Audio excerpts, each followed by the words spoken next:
You to tackle an editorial. So I want you to write a position piece for a news organization. You'll notice in the one that we're going to dissect a little bit here that they don't use I or anything like that. You don't need to do that.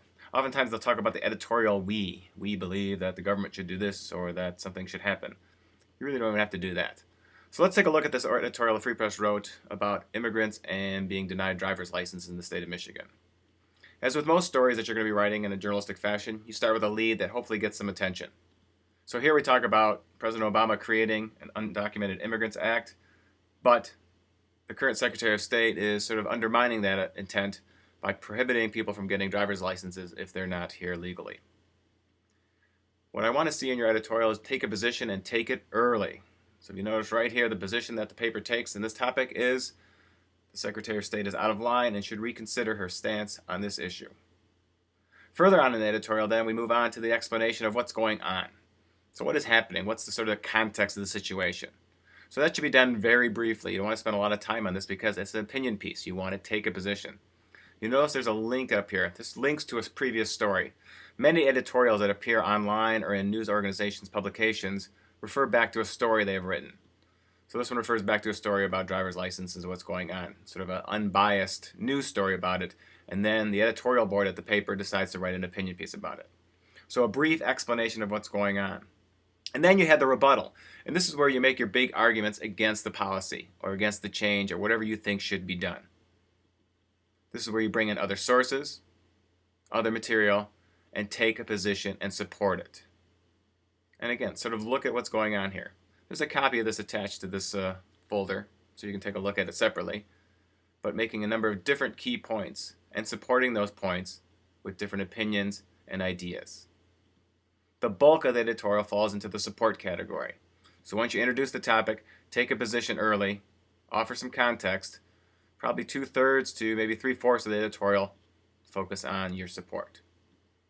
And again, it's fairly detailed in terms of what's going on. After you do that, you need to then move down to the end, where again, you don't just restate your position, you do what's called a clincher. We've talked about a clincher before in other classes. Save something for the end, be direct, be positive, and work things out that way. So let's take this and see if we could sort of think about writing an editorial about this topic. This is from the Journalist Resource, and there's a link in this folder so you can take a look at. They have done a number of different sort of opinion pieces and overviews of a whole variety of different issues. And every week there's a couple more that they add to it. So I get the Shorenstein Center and Press and Politics and the Public Policy at the Harvard Kennedy School. It's a good resource for you to use. So this one came across my desk just earlier today about women in the military. And it sort of gives an overview of what's going on. And there's a time element for it. And most editorials have a time element. You know, if you're doing some kind of endorsement for an election, you're talking about that as a time element. If the legislature is considering some kind of bill, you're going to do maybe an editorial about that. In this case, this is in November of 2012, 4 service members of the military, all of them women, have filed suit. And they want to go on to ground combat duty.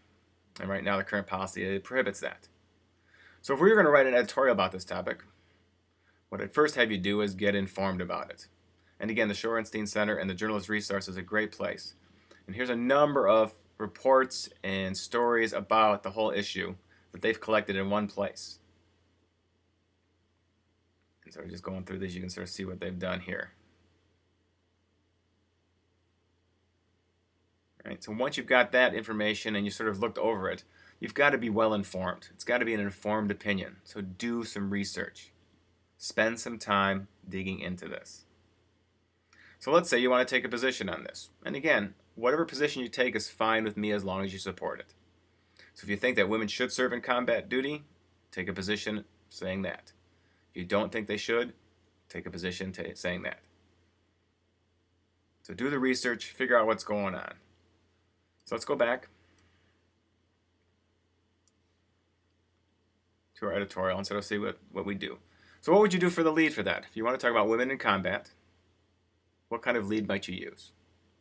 Again, since it's fairly timely, this lawsuit just happened, you may want to start with a lawsuit explaining to people women want to participate in combat. So again, by the second or third paragraph, I want to know what position you're taking on it. Do you think women should serve in combat duty, or do you think they should not? And you should state that pretty clearly up front. Then you might want to give the explanation of the context. So what the current situation is, maybe why these women are filing suit. Then comes the rebuttal. So after doing your research and looking at what other people had to say about this, what does the newspaper or the news organization think about this topic? Usually an editorial board meets, made up of the editorial writers of the publication. And they get together and hash out opinions, go through their opinions and discuss them, and then come to a unified sort of consensus, and then one person usually writes the editorial. You don't have the luxury of working with a group of people, but I think you can sort of do this on your own. Do some research, take a position, and then either support the current position that women shouldn't serve in combat, or that they should. And then offer your best arguments. 2, 3, 4, or 5 arguments. And at the end, the clincher, you may want to sort of encourage the courts to side on one side or the other. Side with the women and let them serve in combat, or keep the present policy in place. So that's your next assignment. Take a topic that you care about, that you've done a great deal of research on, and write an opinion piece, an editorial about it. Good luck and have some fun.